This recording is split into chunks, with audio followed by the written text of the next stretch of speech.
comment reaction po tayo dito kay General Torre, at ito po ay nakapost kay DJ Chacha.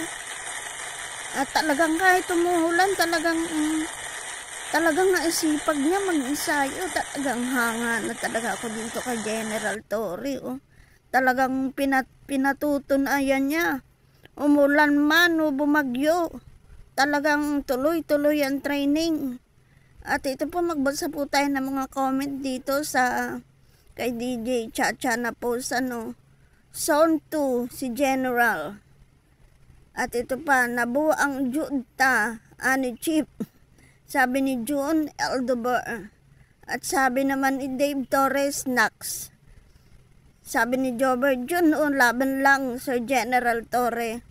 Isa pa, bad publicity is still publicity. Nice one, Sir Chief. DJ Chacha, ang cute niya.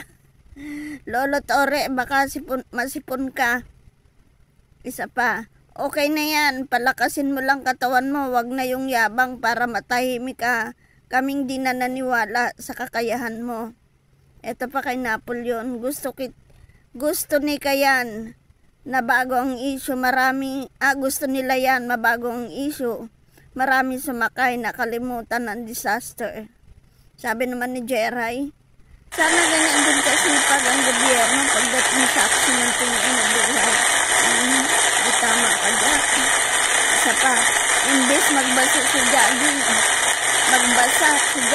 dapat sa mga nasalanta ng habagat. May point.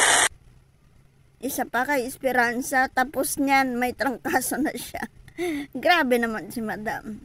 Isa pa, kahit ano pang drama gawin nila, di niya mababayaran ng kasalanan ginawa niya. Nakaukit na yan sa history ng walang puso niya pag-aresto kay Tatay Digong. Kabastusan ginawa niya.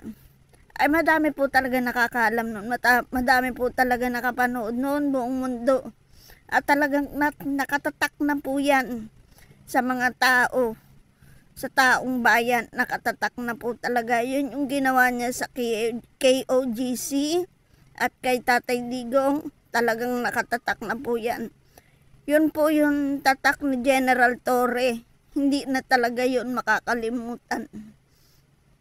Eto pa, isa pa, para daw yung atensyon ng sangkatauhan mabaling sa kanya. At makalimutan yung pinagsabi ni BBM tukol sa mindset sa Bagyo. Nga, napanood ko rin yun eh.